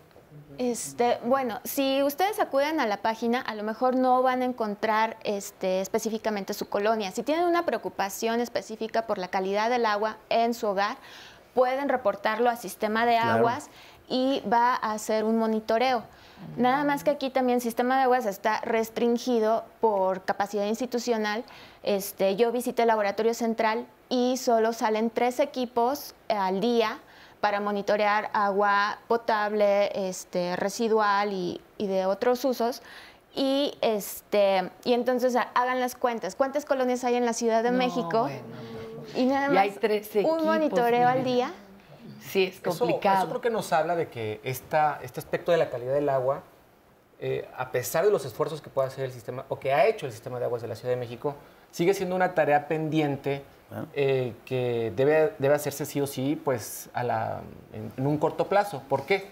O sea, si a lo mejor ahorita, con todos los que estamos aquí, levantamos la mano, quienes consumimos el agua directamente de la llave, pues, tal vez no sea nadie, ¿no? Y esto ya sé que no es representativo, o sea, no es estadísticamente representativo, pero nos da un pulso de que necesitamos avanzar no solamente hacia una cuestión regional o de áreas, sino que la meta final que deberían tener las autoridades sería que todos los habitantes de la Ciudad de México tengamos claro, o sea, que conozcamos la procedencia del agua que nos llega a nuestra casa, que muchos tampoco lo sabemos. No lo sabemos, ¿Será el claro. EMA, será el Cutzamala, será un pozo? ¿De cuál pozo? Y eso creo que empieza a construir algo que me parece que no hemos a lo mejor tocado con la suficiente contundencia, que es que esta crisis o esta vulnerabilidad hídrica no solamente se va a resolver con aspectos de ingeniería o de finanzas, sino con un cambio cultural en la manera en que nos relacionamos con el agua. ¿Cómo podemos comenzar o empezar a construir esta nueva cultura del agua? Lo primero es que yo sepa de dónde viene el agua, ¿no? El agua que llega a mi domicilio, si tengo la fortuna de que llegue agua a mi domicilio, ¿de dónde viene? Y después, ¿qué calidad tiene? Creo que esto nos puede empezar a hacer como ciudadanos más corresponsables en el manejo del agua en la ciudad. O sea, si conozco que es de fuentes externas o de fuentes internas, qué problemas tiene, puedo empezar a cambiar ciertas prácticas cotidianas que no se conviertan únicamente como una especie como un simulacro, ¿no? O sea, como lo sucedió en los simulacros del temblor, que de pronto ya esto empieza a relajarse, al principio... Sí, se nos olvida. Se olvida y regresamos a una inercia y una cotidianidad en donde, insisto, sin invisibilizar la parte de desigualdad de que no todos los habitantes de la Ciudad de México tienen acceso al agua potable los 7 días de la semana, las 24 horas del día, con buena calidad. Los que sí tenemos la fortuna de tener esta característica, necesitamos transformar nuestras prácticas hacia una mayor reducción y ahorro del recurso. Aquí, Tony, platícanos. Bueno, nosotros somos una organización que es 4 al Cubo, trabajamos en la regeneración sistémica de la cuenca. Es decir, no podemos entender la cuenca si no consideramos factores urbanos, movilidad, espacio público, consumo responsable y, por supuesto, el agua. Y, bueno, si el acuífero está sobreexplotado en un 200%, pues nosotros lo que necesitamos es crear esas esponjas de agua en la ciudad. Para recargarlo y en friega. Para recargarlo y para entonces poder recuperar esta vocación que tenemos como lacustre. Podríamos recuperar nuestros ríos, como ya lo estamos haciendo en el ecoducto Río de la Piedad, que se está tomando agua del río entubado, se está haciendo biodigestores y se están convirtiendo en humedales, que son espacios públicos en donde puede disfrutar la gente y, pues, por supuesto, funciona mucho mejor la ciudad. Los peatones tienen mucho mejor espacio para caminar, no se hacen estas inundaciones. ¿En qué zona se ha hecho esto? En el ecoducto Río de la Piedad, en el viaducto Miguel Alemán. ¿Pero ya se va a lograr abrirlo o no lo vamos a lograr? Se está tomando agua del río entubado. La infraestructura del río, o sea, entubado, es enorme y lo que estamos haciendo es justo eso, es querer cambiar el paradigma de cómo entender un río que está entubado. Aún así nosotros podemos extraer esta agua y hacer biodigestores y humedales construidos que son espacios que se convierten en un parque. Entonces, sí podríamos hacer una regeneración, no nada más de este espacio, sino de los 45 ríos que conforman esta cuenca. Oye, ¿y eso en qué redundaría? ¿Qué veríamos nosotros de beneficio? Bueno, pues el aprovechamiento también, o sea, del agua visto desde otra forma.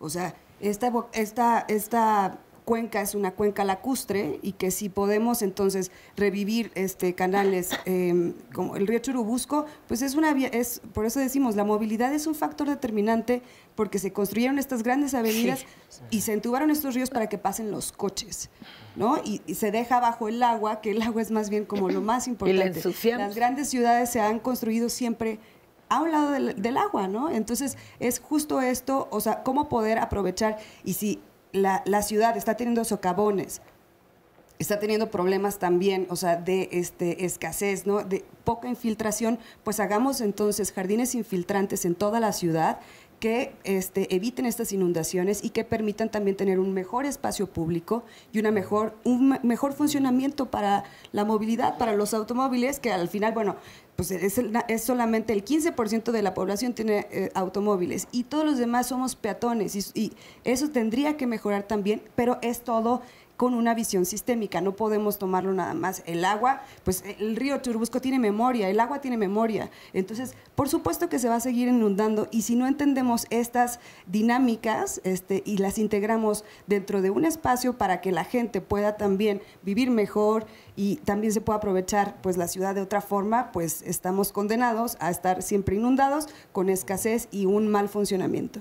¿Cómo es un jardín infiltrante? ¿Qué características tiene? ¿O es como cualquier jardín, nada más que ahí entonces se permite que el agua fluya hasta el manto freático? Pues está conformado por plantas acuáticas, ¿no? O sea, plantas que lo que hacen es tomar esta agua que tiene contaminantes y las convierte en agua limpia, ¿no? De manera sencilla. ¿Como un ejemplo de alguna? Los humedales, o sea, son Pero alguna plantita de estas. Y la cola de caballo también, o sea, son como plantas, los lirios, bueno, pues eso. Pero eso ya es donde hay agua.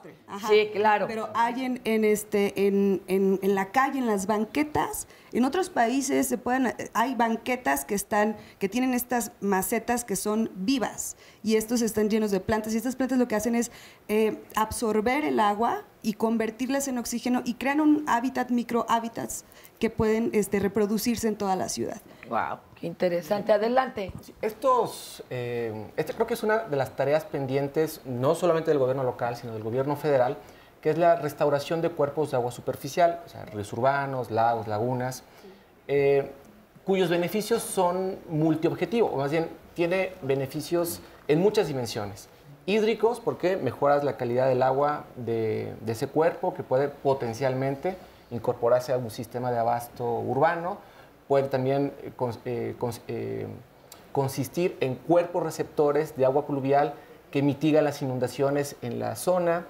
Tiene beneficios urbanos, mejoras la vialidad, creas zonas peatonales que, a final de cuentas, mejora la calidad de vida de los vecinos, ¿no? O sea, no es lo mismo que abras la ventana de tu casa que da al río Magdalena en la parte urbana o a Canal Nacional y que tengas un problema de mosquitos o de malos olores, a que eso sea un río o un canal restaurado, en donde vuelva la fauna local, o sea, las aves, pues incluso ya lo máximo, el indicador como top de estas recuperaciones de cuerpos de agua, es que vuelva a haber vida acuática. Oye, y esto transforma mucho. Yo nada más le abro al mar de autos, mano, imagínate. Oye, Elena, platícanos tú, yo aquí te ayudo. ¿Tienes algunas soluciones que proponer? Sí, adelante. Sí, mira, hace muchos años, pero muchos años vengo haciendo esta propuesta. Es una propuesta que se puede realizar fácilmente en todas las delegaciones. Mi invitación y mi propuesta es para todas las alcaldías. Todas las banquetas se puede hacer un prado que debe tener de profundidad, basta con 10 centímetros. Si nosotros pensamos en época de lluvia, ¿qué va a pasar en ese pedazo de banqueta? Vamos a ver que ahí se almacena el agua. ¿Y qué va a pasar cuando se almacena el agua? Pues el agua se va a filtrar a los mantos freáticos. Si esto se hace en todo el Distrito Federal, no, bueno, ya tendríamos no la solución total, pero sí una buena ayuda. Una buena ayuda. Pero mi propuesta ha sido tan fácil que nadie la hace. Déjeme contarle que en la avenida Revolución, llegando muy al sur de la ciudad, alguien tuvo la peregrina idea de poner algo que parecían ataúdes o como teclas de piano, que eran, la verdad, pilas así completas para la captación, pero de calor, no de lluvia. Y claro, se están destrozando por los choques y demás, pero se dejó de captar agua. Ay, Dios, ahorita venimos. En Diálogos en Confianza encuentras orientación sobre los temas que te interesan. El próximo lunes, infórmate con el Dr. José Bandera sobre el cáncer de laringe y cavidad oral. Fumar y consumir alcohol pueden ser factores de riesgo para padecer este tipo de cáncer. En este programa te hablaremos del diagnóstico y el tratamiento. ¿Sabías que el 20 de noviembre es el Día Universal del Niño? Cristina Jauregui te invita a reflexionar sobre la importancia de darle voz a niños, niñas y adolescentes y trabajar por garantizar sus derechos. Este martes, nuestro tema es participación infantil. ¿Qué es eso? El miércoles, analicemos qué significa tener fuerza de voluntad. ¿Has fracasado a la hora de hacer dieta o dejar de fumar? La fuerza de voluntad es algo que se esfuma fácilmente debido a la falta de autocontrol. Marisa Escribano te dirá cómo reforzarla. El jueves, Fernanda Tapia nos hablará de la criminalización de las mujeres ante la interrupción del embarazo. Un tema controvertido que nos permitirá revisar no solo la legislación que priva en nuestro país, sino la situación por la que atraviesan las mujeres que son criminalizadas. El viernes, opina con Carmen Muñoz acerca de los celos. Hay quienes reaccionan violentamente y otros deciden ocultarlos. Cualquiera que sea el caso, este comportamiento lastima a la pareja y deteriora la relación. ¿Tú cómo los manejas?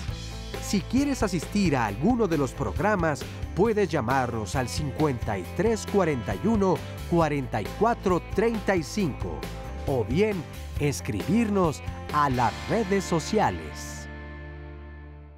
Interesantes todos los temas. Esta cartelera es a partir del lunes de la próxima semana y mañana el tema va a ser emociones y sexualidad.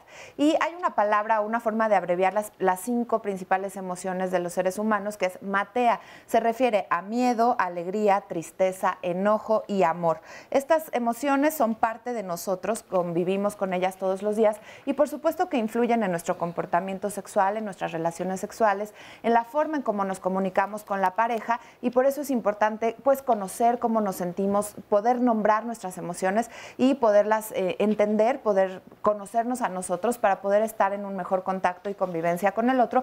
Y cuando hablamos de temas de intimidad, pues importantísimo conocerlas, por supuesto. De esto vamos a hablar mañana con ayuda de nuestros especialistas y con sus preguntas y sus testimonios. Y mientras, pues vamos a continuar con nuestro tema del día de hoy. Estamos hablando del agua, Fer. Tenemos pues muchas dudas todavía, muchas quejas, mucha participación del público, pues porque por supuesto que es un tema que es de todos, es del interés de todos y que nos invita a reflexionar.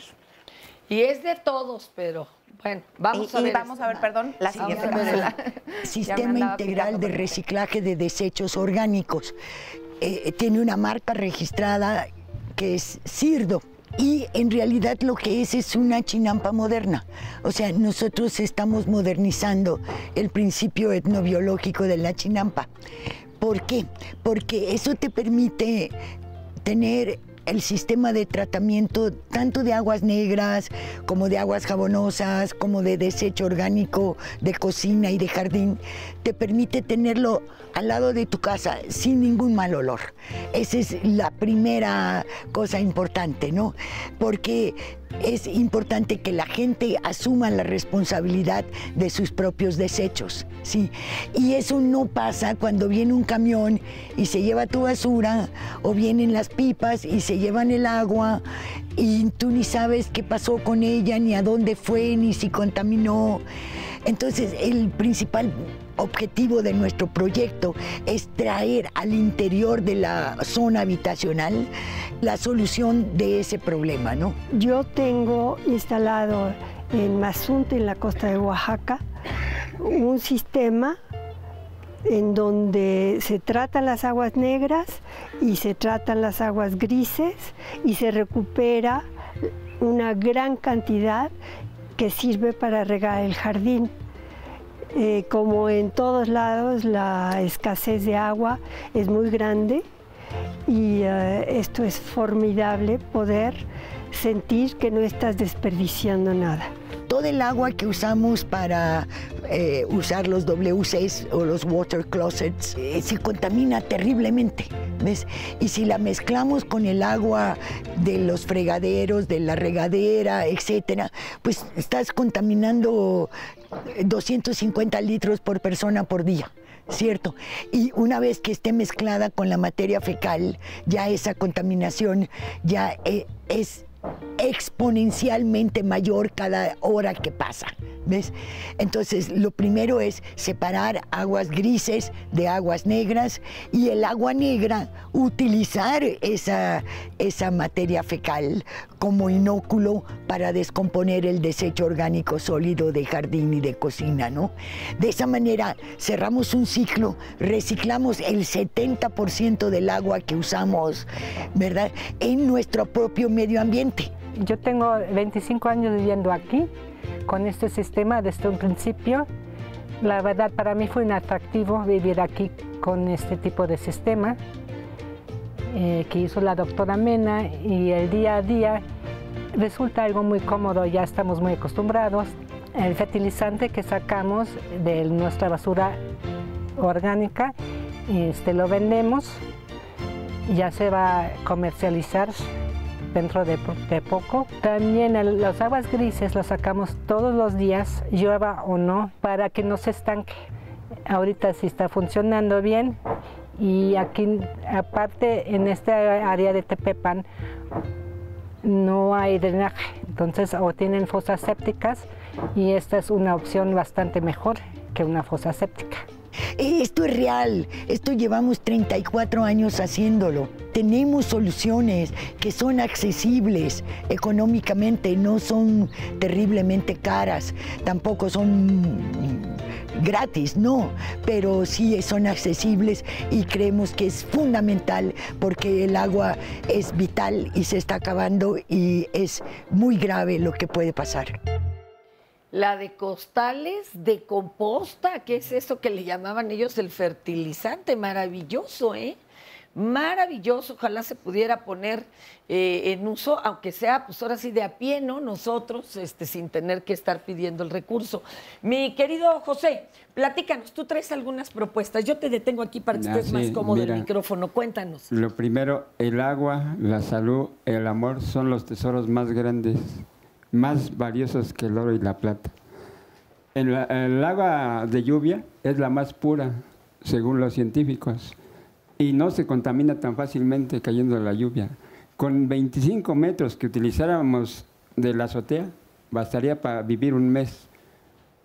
Eso se puede utilizar con plástico, hay que utilizar el plástico, que ahorita es un desecho.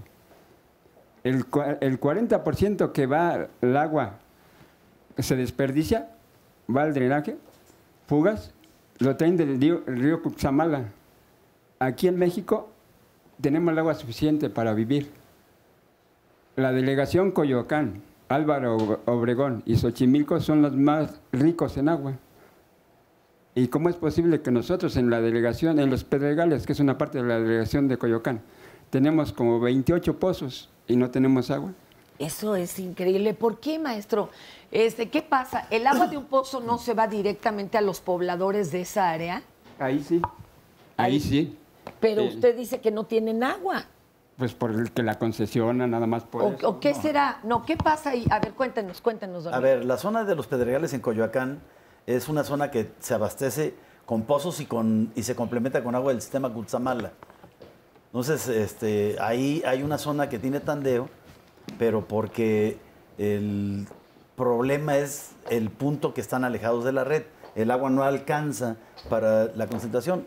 Hay una característica en la zona de Los Pedregales.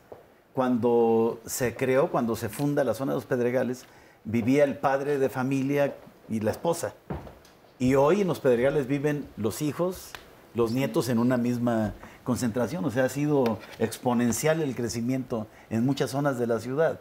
Donde teníamos un usuario, ahora tenemos hasta 8 o 9 usuarios. Por eso no alcanza, aunque tengan pozos. El problema es que la ciudad ha crecido y los sistemas de abastecimiento no han crecido al ritmo del crecimiento de la ciudad. Entiendo. Bueno, creo que también un tema importantísimo es el tema del consumo, ¿no? Que esta desigualdad que se ha mencionado en algunos momentos, que tenemos algunos consumos de 700, 800 litros por persona por día en algunas zonas de la ciudad, y por otra parte tenemos 40 litros por 50 persona por día, ¿no? Entonces creo que eso también es algo que afecta muchísimo esta situación. Definitivo. Hay personas que siguen preguntándonos insistentemente en las redes por qué si es un derecho humano nos cuesta o nos cobran por ella. Por favor, si se puede explicar con peras y manzanas. Bueno, se está cobrando o tenemos que pagar por el servicio de abastecimiento, de traerla de la fuente a nuestra toma, por tratarla para que tenga la calidad que debe ser. El derecho humano al agua consta de 3 aspectos: calidad, cantidad y acceso a la información. Entonces ahí es de lo que hemos tratado aquí, que se ha estado violando en ciertos sentidos, porque sobre todo en la falta de información, pero sí no puede ser gratuita porque, volvemos al problema, no la valoramos. O sea, no se cobra el agua, se cobra el servicio. O sea, porque el agua es un derecho humano. Así es. Hay como una especie de dicho, ¿no? De Dios te da el agua dulce, pero no la entuba y la lleva a tu casa, ¿no? O sea, es un servicio público, como todos los servicios públicos. Eso representa costos para un gobierno que, como también se ha mencionado en otros momentos, pues tiene que generarse todo un debate sobre cuánto te cuesta ese servicio y si tienen todos que pagarlo de la misma manera, o sea, todos los usuarios, o hay un sistema diferenciado con subsidios para que puedas garantizar ese acceso a fin de cuentas. Y de lo que estábamos hablando antes, también que hay un porcentaje de la población que menos acceso a agua tiene, está pagando 20% de su ingreso mensual en el agua. Es donde es más cara, además. Sí, claro. Quien paga más por el agua es quien no la tiene. Sí. Qué interesante esto. ¿Y fue de adrede que el agua del Cutzamala llegara justo directo a las colonias pues más pudientes económicamente? ¿O por ahí quedó? Es la ruta. Mire qué coincidencia. Es la ruta. Pero además está en relación a esto. O sea, en relación a esto es que en qué zonas de la Ciudad de México hay probabilidad, factibilidad, le llamamos, de otorgar un servicio público. Y entonces, si se invadió la loma, si se invadió la parte más alejada que no tenía ninguna vocación. Sopromesa de servicios, pues sopromesa de que le llevo yo servicio, ustedes me dan su voto. Luego es un relajo. Y cuando se construye primero estas colonias sin tener los servicios o la infraestructura antes, no, pues, pero ante una imposibilidad, por ejemplo, para nosotros, sistema de aguas. En el caso de una colonia de Álvaro Obregón, hace 25 años se construyó el tanque El Caballito. Otros años después, el Caballito 1. Otros años después, Caballito 2. Y vamos en el Caballito 5. Y más para arriba, y más en Barranca. Y cada vez que se construye un nuevo sistema de abastecimiento con bombeo, rebombeo y más rebombeo, pues llevamos agua a la zona que ya no tenía servicio. Y el fenómeno es que entonces crece más, ¿no? O sea, oiga, ¿qué opina, de los urbanistas que dicen que tenemos que repoblar, redensificar la Ciudad de México hacia arriba y muchos edificios? Y bueno, algunos nos asustamos, ¿verdad?, ante semejante propuesta, pero pues ellos dicen que los asiste la razón. Bueno, yo mejor no opino. Falta agua. Me reservo. ¿No? ¿Sería imposible ya dotar de agua a tantas personas? No, imposible para la técnica no hay. Lo que es más caro, cada vez la solución la va haciendo más costosa, las inversiones que se requieren cada vez son de más volumen para una ciudad, como ya lo dijo la vecina, de una población flotante de 5 millones. ¿En qué otra parte del mundo se está dando un caso de una ciudad, de una metrópoli como la Ciudad de México, en donde de 12 del día a 4 de la tarde hay 5 millones de visitantes que requieren ir al baño, ser alimentados, lavar todo con lo que se alimentó y receptar sus aguas y transportarlas fuera de la ciudad? Con esto que preguntas, Fernanda, creo que es algo que tal vez no hemos comentado con la suficiente contundencia. Ha salido de alguna manera, se ha insinuado, pero no hemos comentado que la respuesta y las soluciones al problema de abasto de agua potable o al problema del manejo de agua tiene que verse desde un fenómeno de coordinación gubernamental e intersectorial.